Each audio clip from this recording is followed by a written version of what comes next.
कल एक ऐतिहासिक क्षण था जब पहली बार यूरोपियन यूनियन के लीडर्स भारत के गणतंत्र दिवस समारोह में मुख्य अतिथि के रूप में शामिल हुए। आज हमारे बीच 180 बिलियन यूरो का ट्रेड है।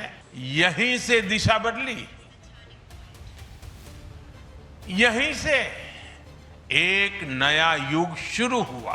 भारत के प्रति आपकी मित्रता के लिए और हमारे साझा भविष्य के प्रति आपकी प्रतिबद्धता के लिए प्रेसिडेंट कोस्टा और प्रेसिडेंट फॉन डेर लायन का हार्दिक धन्यवाद करता हूं। Your excellencies, president Antonio Costa और president Ursula von der Leyen, दोनों देशों के डेलीगेट्स, मीडिया के साथियों, नमस्कार। अपने दो करीबी मित्रों प्रेसिडेंट कोस्टा और प्रेसिडेंट फॉन डेर लायन का इस अभूतपूर्व भारत यात्रा में स्वागत करते हुए मुझे बहुत खुशी हो रही है। कोस्टा जी अपनी सरल जीवन शैली और समाज के प्रति प्रेम के आधार पर लिस्बन के गांधी के नाम से जाने जाते हैं और उर्सुला जी जर्मनी की पहली महिला रक्षा मंत्री नहीं, यूरोपियन यूनियन कमीशन की भी पहली महिला प्रेसिडेंट बनकर पूरी दुनिया के लिए एक प्रेरणा है। कल एक ऐतिहासिक क्षण था जब पहली बार यूरोपियन यूनियन के लीडर्स भारत के गणतंत्र दिवस समारोह में मुख्य अतिथि के रूप में शामिल हुए। आज एक और ऐतिहासिक अवसर है जब विश्व की दो सबसे बड़ी लोकतांत्रिक शक्तियां अपने संबंधों में एक निर्णायक अध्याय जोड़ रही है। फ्रेंड्स, पिछले कुछ वर्षों में भारत और यूरोपियन यूनियन के संबंधों में उल्लेखनीय प्रगति हुई है। साझा लोकतांत्रिक मूल्यों, आर्थिक सिनर्जी और मजबूत पीपल टू पीपल टाइज के आधार पर हमारी साझेदारी नई ऊंचाइयों तक पहुंच रही है। आज हमारे बीच 180 बिलियन यूरो का ट्रेड है। 8 लाख से अधिक भारतीय यूरोपियन यूनियन के देशों में रह रहे हैं और सक्रिय योगदान दे रहे हैं। हमने स्ट्रेटेजिक टेक्नोलॉजी से लेकर क्लीन एनर्जी, डिजिटल गवर्नेंस से लेकर डेवलपमेंट पार्टनरशिप, हर क्षेत्र में सहयोग के नए आयाम स्थापित किए हैं। इन्हीं उपलब्धियों के आधार पर आज की समिट में हमने समाज के सभी वर्गों को लाभ पहुंचाने वाले कई निर्णय लिए हैं। फ्रेंड्स, आज भारत ने अपने इतिहास का अब तक का सबसे बड़ा फ्री ट्रेड एग्रीमेंट संपन्न किया है। आज 27 तारीख है। ये सुखद संयोग है कि आज ही के दिन यूरोपियन यूनियन के 27 देशों के साथ भारत ये एफटीए कर रहा है।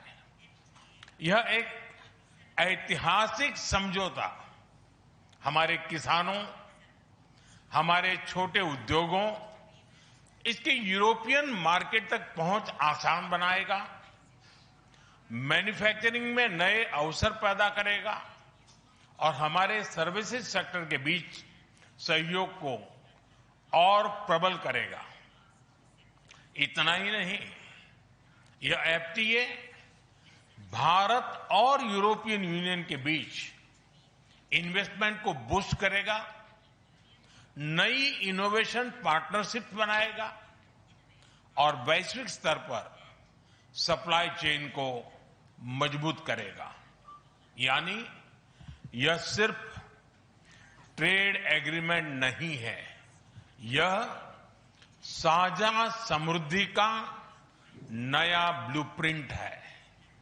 फ्रेंड्स, इस महत्वाकांक्षी एफटीए के साथ साथ हम मोबिलिटी के लिए भी एक नया फ्रेमवर्क बना रहे हैं। इससे भारत के स्टूडेंट्स, वर्कर्स और प्रोफेशनल्स के लिए यूरोपियन यूनियन में नए अवसर खुलेंगे।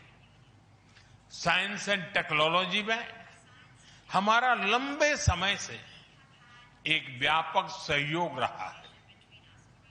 आज हमने इन महत्वपूर्ण लिंकेजेस को भी और मजबूत करने का निर्णय लिया है। फ्रेंड्स, रक्षा और सुरक्षा सहयोग किसी भी स्ट्रेटेजिक पार्टनरशिप की नींव होती है और आज हम इसे सिक्योरिटी एंड डिफेंस पार्टनरशिप के जरिए औपचारिक रूप दे रहे हैं। इससे काउंटर टेररिज्म, मैरीटाइम और साइबर सिक्योरिटी में हमारी साझेदारी और गहरी होगी। यह रूल्स बेस्ड इंटरनेशनल ऑर्डर के प्रति हमारी साझा प्रतिबद्धता को भी बल देगा। इंडो पैसिफिक क्षेत्र में हमारे सहयोग का दायरा और बढ़ेगा और इसके साथ हमारी डिफेंस कंपनियां को डेवलपमेंट और को प्रोडक्शन के नए अवसर साकार करेगी। फ्रेंड्स, आज की इन उपलब्धियों के आधार पर हम अगले 5 वर्ष के लिए एक और भी एम्बिशियस और होलिस्टिक स्ट्रेटेजिक एजेंडा लॉन्च कर रहे हैं।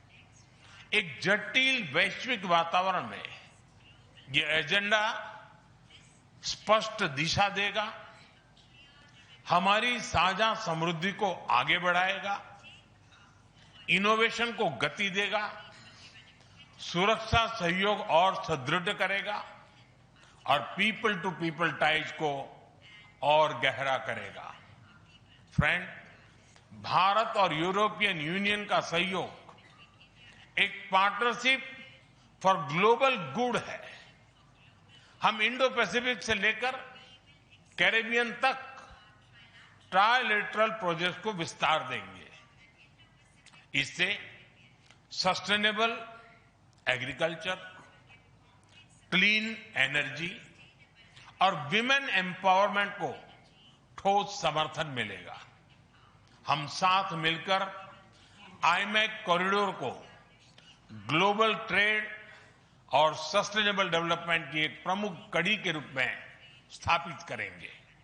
फ्रेंड्स, आज ग्लोबल ऑर्डर में बड़ी उथल-पुथल है। ऐसे में भारत और यूरोपियन यूनियन की साझेदारी अंतर्राष्ट्रीय सिस्टम में स्थिरता को मजबूती देगी। इस संदर्भ में आज हमने यूक्रेन, पश्चिमी एशिया, इंडो पैसिफिक सहित कई वैश्विक मुद्दों पर विस्तार से चर्चा की। मल्टीलेटरलिज्म और इंटरनेशनल नॉर्म्स का सम्मान हमारी साझी प्राथमिकता है। हम एकमत है कि आज के चैलेंजेस का समाधान करने के लिए ग्लोबल इंस्टीट्यूशंस का रिफॉर्म अनिवार्य है। फ्रेंड्स, राष्ट्रों के संबंधों में कभी कभी ऐसा क्षण आता है जब इतिहास स्वयं कहता है, यहीं से दिशा बदली, यहीं से एक नया युग शुरू हुआ। भारत की और यूरोपियन यूनियन की यह ऐतिहासिक समिट वही क्षण है। मैं एक बार फिर इस अभूतपूर्व यात्रा के लिए, भारत के प्रति आपकी मित्रता के लिए और हमारे साझा भविष्य के प्रति आपकी प्रतिबद्धता के लिए प्रेसिडेंट कोस्टा और प्रेसिडेंट फॉन डेर लायन का हार्दिक धन्यवाद करता हूं। Thank you.